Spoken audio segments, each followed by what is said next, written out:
దాని గుర్తురా ప్రచారం పన్నెండు అడుగుతా చెప్ప అట్లా వాకింగ్ వెళ్ళి ఒక చిన్న చెట్టు మీద ఒక చిన్న రామచంద్ర కూర్చొని ఉన్నాడు.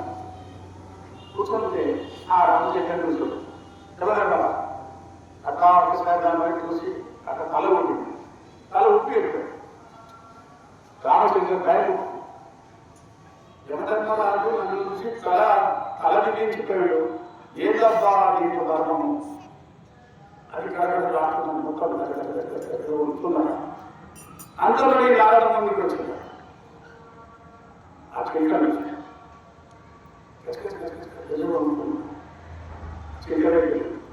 నాకు కూడా నేను కళ్ళ నుంచి నీళ్ళు కాకుండా ఏమేమి చెల్లాలి ఏం చేస్తున్నాం అంటే స్వామి ఏం చెప్పాలి.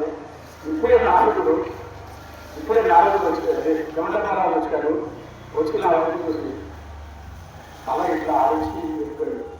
నాకు భయం మొత్తం ఎందుకు అనుకుంటున్నావు నేను కదా ఇంకేం కాదు నువ్వు తీసుకెళ్ళావు ఏం జరుగుతుందా వచ్చేయాలన్నాను. క్షణంలో జరుగుతుందో బాగా ఈ రామచంద్ర తీసుకొని 4000 కిలోమీటర్ల దూరంలో ఉన్నటువంటి హిమగిరి కొండల్లో వదిలిపెట్ట నీలగిరి కొండ. ఆ నీలగిరి కొండల్లో వదిలిపెట్ట ఇక రెండు వదిలిపెట్టేసి క్షణంలో చేసిందా వదిలిపెట్టా అయితే ఈ యమధర్మరాజు ఎందుకు కాలం ఒప్పుకుంటున్నాడు తెలుసుకోవాలి. నారదుడు కదా ఒప్పుకున్నట్టు యమధర్మరాజు దగ్గరికి ఆ ధనంగా ఒక సందేహం ఉన్నది. ఏమిటి మీరు ఇందాక వాకింగ్ పోయాడు కదా అక్కడ ఒక చెయ్యిల నుంచి తలా వేయించుకుంటా ఎందుకు అని. ఓ అదా ఆయన నవ్వినాడు. ఎవరు యమధర్మరాజు. ఓహో అదా అని నవ్వినాడు.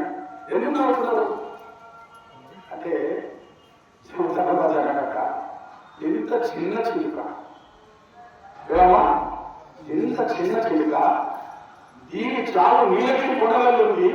ఇక్కడ నుంచి నీలగిరి కొండలు 4000 దూరంలో ఉన్నాయి. ఈ 4000 దూరం నుంచి ఎప్పుడైతే అక్కడ ఎప్పుడు వస్తుంది అని నేను నవ్వినాను కదా.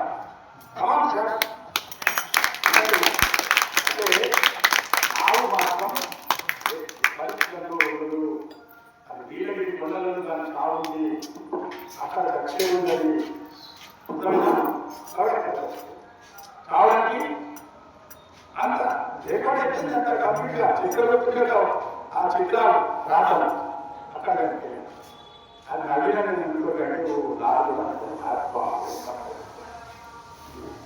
అది చాలా ఇది మనం కబలించే లోపల మనం ఎవరు మనం ఎందుకు వచ్చినాం మన కార్యం ఏంటి మన బాధ్యత ఏంటి ఇది తెలుసుకునేట్టు ఆ ప్రయత్నంలోనే నేను ముందుకు వచ్చింది. నేను నాకు తెలిసిన విషయాలు చెప్తాను. ఇలాగే చెప్తూ వెళ్తాను. ఈ ఒక గురించి కదా అది కూడా చెప్పేసి ఈ రోజు కోరుకుంటాం.